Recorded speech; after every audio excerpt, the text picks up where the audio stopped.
Cadila pharmaceuticals के लिए बड़ी खुशी का दिन है कि हम कैडिलियंस एक एक्सपर्ट टॉक शो ऑर्गेनाइज कर रहे हैं। आज के एक्सपर्ट टॉक शो में हमारे साथ जुड़े हुए हैं सुधीर भाई मनकोड़ी, कोऑर्डिनेटर फॉर साथ सुसाइड प्रिवेंशन एनजीओ। सुधीर भाई मनकोड़ी is a retired DGM of State Bank of India and currently working as a coordinator for Saath Suicide Prevention NGO. Welcome Sudhir bhai. Thank you. और हमारे साथ जुड़े हुए हैं doctor Kevin Patel, a leading psychiatrist practicing in the town of Ahmedabad.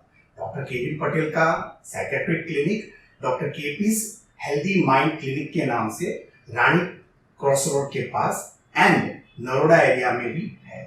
Welcome Dr. Kevin Patel. Thank you.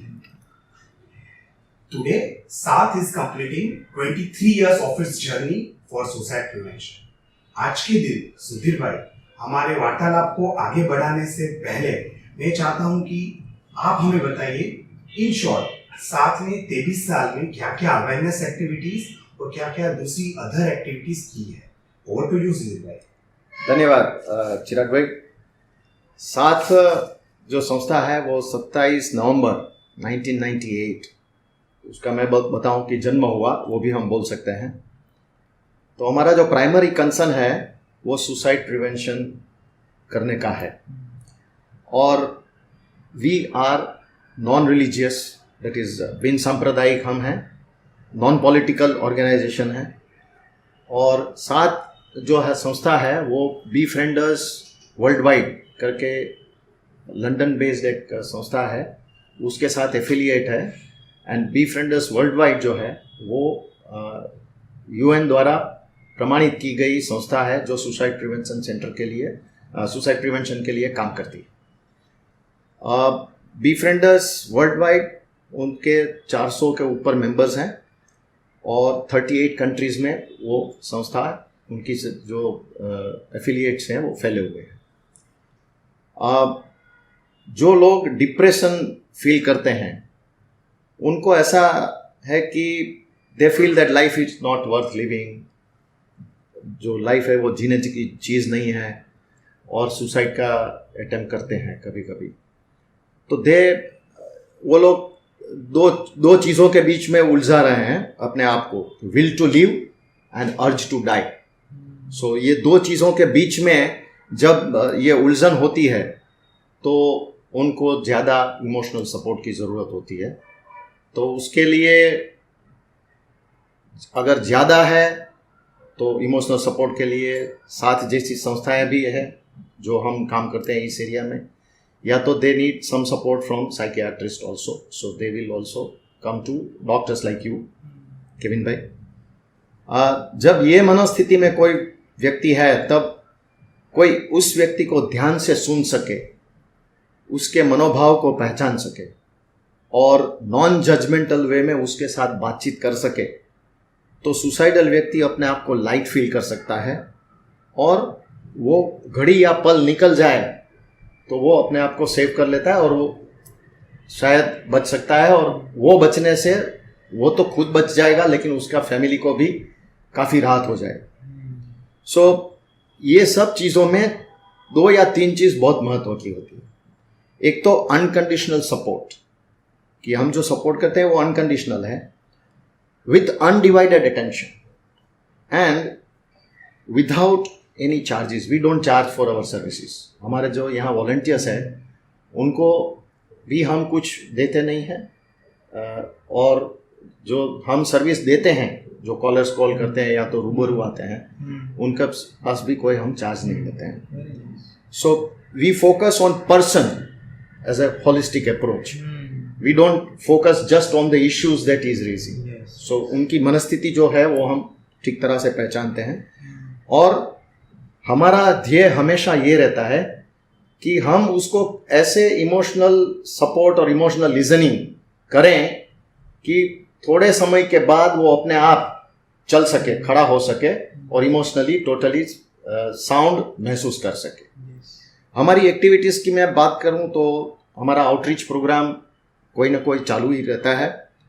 Students को हम stress free रखने के लिए हम एजुकेशनल इंस्टीट्यूट्स या कॉलेज को भी हम जाते हैं। देन टर्मिनली इल पेशेंट्स जो हॉस्पिटल में होते हैं उसके लिए भी हम कार्यक्रम बनाते हैं। हमने 2-3 साल पहले आर्मी में भी काफ़ी 1 साल के लिए ऐसा, क्योंकि आर्मी में क्या है कि लोग अकेले रहते हैं, उनका फैमिली अलग जगह पे होता है, तो they also feel stressed out. Then senior citizens जो ओल्ड एज होते हैं उनको भी हम ऐसा इमोशनल सपोर्ट देते हैं, इमोशनल लिसनिंग करते हैं। एंड सेवरल वर्क प्लेसेस जो ऐसी है कि जहाँ स्ट्रेस बहुत ज़्यादा है, तो वहाँ भी हम अपना योगदान दे सकते हैं। नाउ हम ये जो रिस्क फैक्टर्स हैं, कभी कभार ऐसा होता है कि हमारे साथ बातचीत में आता है तो हमको पता लगता है कि डिप्रेशन ज़्यादा है, या तो क्रोनिक पेन है, या तो बहुत टाइम से बीमारी है कोई ना कोई, या तो फाइनेंशियल कोई प्रॉब्लम है, तो उसके हिसाब से लोग आते हैं और हम उसको लिसनिंग करते हैं। So these are our activities. Very nice, thank you. And humble activities your organization and you all are doing, and which is indeed a helpful tool for many of the persons, Right. particularly who are on the verge of suicide. Right. So it is a very kind activities you are doing. Thank you. And kudos to you all from my side. Thank you, thank you. Now हम आज साथ में हैं तो थोड़ा मुझे ऐसा भी लगा कि क्यों ना हम 3-4 जो प्रश्न लोगों के माइंड में बहुत एजिटेट करता है, या तो जिसके कारण उन लोगों को इमोशनल इम्बैलेंसेस होता है, तो मैं आपके साथ ये भी चर्चा कर लूँ और आपके पास से ये भी जान लूँ कि ये क्यों ऐसा हो सकता है, क्या हो सकता है उसके लिए। तो मेरा पहला क्वेश्चन ये है कि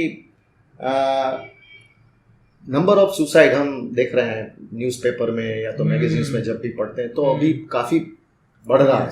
तो ऐसा कौन सा रीज़न है जिससे ये बढ़ रहा है? Yes, yes. I would like to start my answer with some form of data. The suicide rates are enormously increasing nowadays.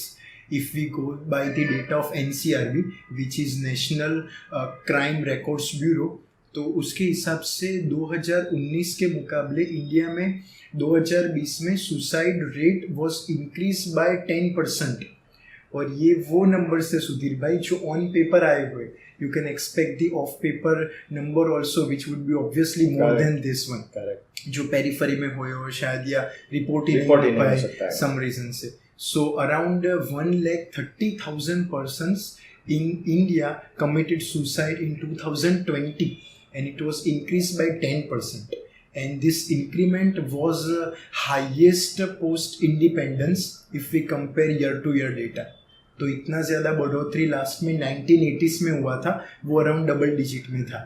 तो you can expect the amount of mental health issues going on in people's mind. And अभी ये 2020 में इतना बढ़ने का reason that what we see in our OPD is that के covid ने जो पेंडेमिक की वजह से अनसर्टेनिटीज क्रिएट की, it was also a panicdemic, if I give a word from a psychiatrist's point of view. Right. Because panic was very high in all the population, and people face unprecedented situations like a lockdown and being into home for many months, not able to do the work, uncertainties in job losses, how to able to pay the EMIs and all. तो ऐसी बहुत सारी uncertainties थी कि जिसकी वजह से लोगों में स्ट्रेस का अमाउंट काफ़ी बढ़ा है, और उसकी वजह से डिप्रेशन का प्रिवेलेंस भी बढ़ा है। तो these are the reasons which are contributing to increase rate of suicide. That is what my perception is. And you will be surprised, in Gujarat the amount of suicide rate has increased to 34% in males. And in females it is increased by 10%. So and if we talk about our Ahmedabad, then total 800 persons committed suicide in last whole year in 2020. So around 3 persons were dying by suicides every day. So मतलब if we take this as a number, it is a huge number. Yeah. So हमने भी साथ में यही देखा है कि pandemic time के बाद, जब पैंडेमिक शुरू हुआ उसके बाद काफ़ी ट्रैफिक, हमारा भी कॉल्स का ट्रैफिक काफ़ी बढ़ गया था। yes. तो आपका जो ऑब्जर्वेशन है वो बिल्कुल सही है। Yes. पेशेंट्स आपके पास जो आते हैं तो कौन से टाइप के मेंटल डिसऑर्डर के साथ आते हैं? General Yes. जरा आपके पास जो आता है हाँ. उनके एनालिसिस पर से। Yes. तो if we talk about patients who are having suicidal ideation, तो हम उसमें जाए तो सुसाइड का एक 3 टाइप का ऑफ सीरीज होता है। First there will be ideation, then will be threatening and then will be execution, माने कि अटेम्प्ट करना। तो हमारा टारगेट ये रहता है कि हम आइडिएशन लेवल पे ही कैचअप करें, पर उसके लिए अवेयरनेस का बहुत सारा स्प्रेड होना ज़रूरी है। But if we talk about the patients who present with suicidal ideation, तो उसमें most of the patients are having depression and the reasons for depression we talked about. इसके पहले, कोविड के पहले और कोविड के बाद में, मैं तो इस तरीके से चीज़ों को बताना चाहूँगा। तो कोविड के पहले ऐसा होता था कि जनरल लाइफ स्ट्रेसेस होते थे, इंटरपर्सनल कन्फ्लिक्ट होते थे फैमिलीज के बीच में, या छोटा मोटा और कोई चीज़ होता था जिसकी वजह से डिप्रेशन होता था और उसकी वजह से people come on the suicidal ideation level. But इस बार as I mention, job loss, financial problems, उसके अलावा डेथ ऑफ द नियर और डियर वन, और उसको फेस करना it is a very big challenge. कि एक पर्सन आपके पास अभी एक हफ्ते पहले था and then suddenly after he और she get infected with Covid and then they suddenly died. तो it is a very difficult process to digest for the near और dear one who are alive. इसमें sense of guilt थोड़ा ज्यादा रहता है। बहुत guilt, हाँ, बहुत ही गिल्ट रहता है कि काश मैं एडमिट कर पाता मेरे मदर या फादर या वाइफ हस्बैंड को, या मैं ये करता तो अच्छा रहता। तो उसकी वजह से they spend their whole day in this thoughts कि काश मैं मतलब कुछ और कर पाता। तो सेंस ऑफ गिल्ट बहुत रहता है। And according to WHO also, World Health Organization, they are also telling कि in 2020 after heart attack, depression is the second most common illness, and in fact it is ahead than hypertension and diabetes. So Sudhir भाई, आप समझ सकते हो कि hypertension, diabetes तो घर घर में होते हैं। तो एक प्रकार से ये स्ट्रेस और डिप्रेशन, एंजाइटी भी almost in every other home पाए जाते हैं। But becomes a vicious circle. Depression है तो ये चीज होने की भी संभावना रहती है, फिजिकल प्रॉब्लम होने की संभावना रहती है। So we have to spread more and more awareness to help those people. So for that you and all of us are working for. So main reasons depression है। Apart from that many other psychiatric illness में suicide पाए जाते हैं, जैसे schizophrenia में ऐसे voices आते हैं जो उनको सुसाइड के लिए फॉलो करने का कमांड करते हैं। बाइपोलर डिसऑर्डर में भी डिप्रेशन का एक फेज होता है जिसमें सुसाइड करने का चांस मैक्सिमम होता है। बॉर्डरलाइन पर्सनालिटी की डिसऑर्डर के नाम से भी एक बीमारी है कि जिसमें पेशेंट्स को extremes of anger and happiness रहता है। तो उसमें भी अगर किसी ने कुछ बोल दिया या कुछ ऐसा अनफॉर्चुनेट इवेंट हुआ तो they are not able to have the control over their aggression and impulsivity, और उसकी वजह से भी वो they try to commit the suicide. So doctor साहब, आपने ये तो बहुत बढ़िया बताया कौन से टाइप के डिसऑर्डर्स के साथ लोग आपके पास आते हैं। ना अभी जो हमारा इमीडिएट कंसर्न शायद आपका और हमारा दोनों का जो है वो ये है कि परीक्षाएं नज़दीक आ रही हैं और फिजिकल क्लासेस नहीं हुए थे, तो लोगों ने ऑनलाइन स्टडीज़ किया है। तो स्टूडेंट्स के माइंड में ये एक, चाहे वो ग्रेजुएशन की एग्ज़ाम दे रहे हो या तो 12th का या तो 10th का एग्ज़ाम दे रहे हो, उनके सबके लिए एक माइंड में काफ़ी टेंशन है। तो आप ये बता सकते हैं कि ये जो टेंशन या तो डिप्रेशन इसके कारण जो आ सकता है वो दूर करने में या तो स्टूडेंट्स के पेरेंट्स या तो उनके टीचर्स और प्रोफेसर्स कैसे मदद कर सकते हैं? Yes, a very good question. See, मतलब children and adolescent population are the pillar and heart of India, the new India, right? So the data I would like to quote again, जो NCRB का मैंने आपको बताया, out of those all persons who has committed suicide, the highest amount was of students. It was 20.2 out of the 100% who committed suicide were students. सो ये पहली बार ऐसा data में पाया गया है कि इतने सारे अमाउंट में स्टूडेंट्स को सुसाइडल अटेम्प्ट्स और सक्सेसफुल सुसाइड उन्होंने कमिट किए हैं। So you can understand the gravity of the problem in students' mind. So there are multiple reasons for that also. One thing you mention is कि Covid के चलते घर में ही रहना पड़ा, कॉलेज में जा नहीं सके, तो एक होता है कि फ्रेंड्स के साथ थोड़ा शेयर करें तो उसकी वजह से भी एक इमोशनल सपोर्ट मिलता है, थोड़ा एक वेंटिलेशन हो जाता है बोलने की वजह से भी, कोई लिसनिंग अच्छे से कर ले तो भी पर्सन का स्ट्रेस काफ़ी अच्छे से कम हो जाता है. बट वो हुआ नहीं. उसके अलावा the competition, high amount of competition in today's this competitive world. Apart from that, the uncertainties of job, कैसे करेंगे, क्या करेंगे, कैसे होगा, एंड अगर किसी ने स्टूडेंट लोन एंड लिया है तो जॉब नहीं मिल रहा तो कैसे उसको पेड अप करेंगे. So there were this kind of multiple reasons were associated. That is what I have seen my OPD in students those were having this depression. And उसमें भी किसी का यंग एज में कोविड की वजह से parental loss हुआ, तो this was also very significant reason for that grief, guilt and the problem and the root for suicidal ideation. So as a community, it is our moral responsibility that we save this kind of lives who are going to be future of India. आपने बिल्कुल सही बताया कि ये जो pressure है, pressure to perform, तो वो पीयर लेवल पे भी होता है, क्योंकि स्कूल भी चाहती है कि हमारा जो स्टूडेंट्स है वो काफी अच्छा परफॉर्मेंस करे, तो स्कूल से भी प्रेशर है, और शायद कभी कभार घर में से भी प्रेशर आता है कि हमारा लड़का फर्स्ट क्लास आएगा या तो ऐसा आएगा.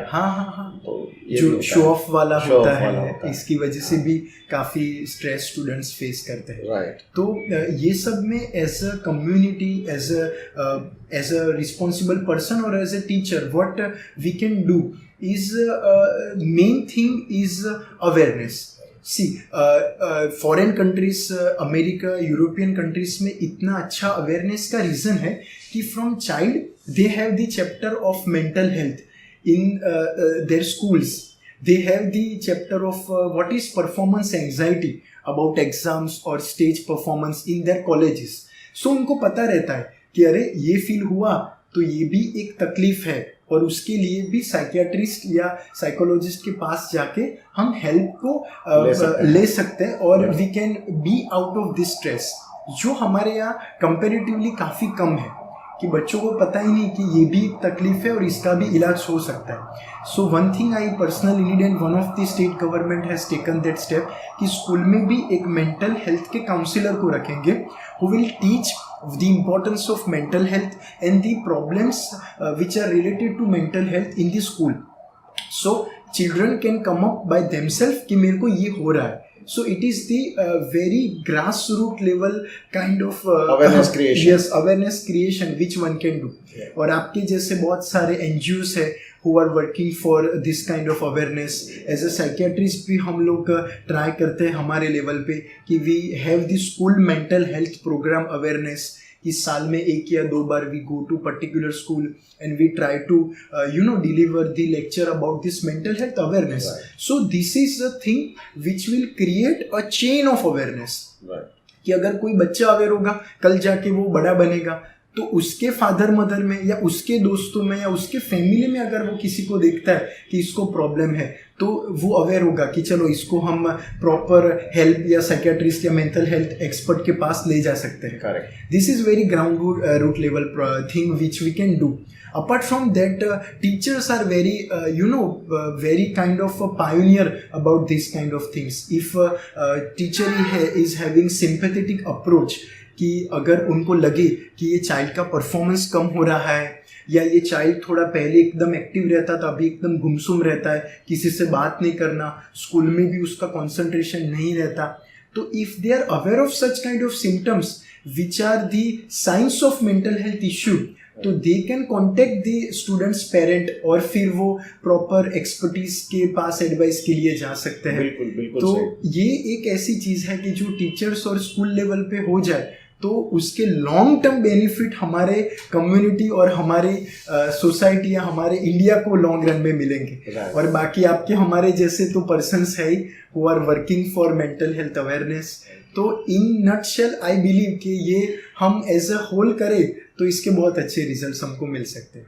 धन्यवाद, थैंक यू. और because we are also in the similar field. हाँ. आपको कोई प्रश्न है आपके दिमाग में हमारे लिए, तो आप जरूर पूछ सकते हैं। Obviously I would like to ask one question yeah. कि आप लोग ये पूरा अपने वॉलंटियर्स के थ्रू एक सीरीज ऑफ हेल्प कर रहे हो लोगों को पिछले 23 इयर्स से, which is a very big milestone in anyone's life. So आप लोग कैसे इसमें प्रोसीड करते हो, और एज अ वॉलंटियर और as a non profit non government organisation how do you serve to people in a selfless manner, कि जिसमें आप लोगों को कैसे हेल्प कर सकते हो एज अ सपोर्टिव हैंड?